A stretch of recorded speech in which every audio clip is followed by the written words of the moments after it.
Kenapa musim hujan tahun ini terasa jauh lebih brutal dari biasanya?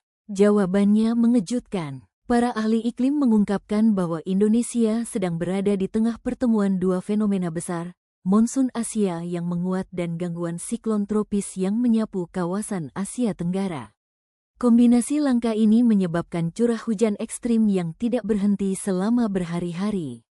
Hasilnya, banyak wilayah mengalami banjir besar, longsor, hingga kenaikan permukaan air sungai yang mengancam ribuan rumah.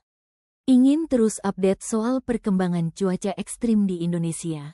Jangan lupa follow dan tulis komentar kamu.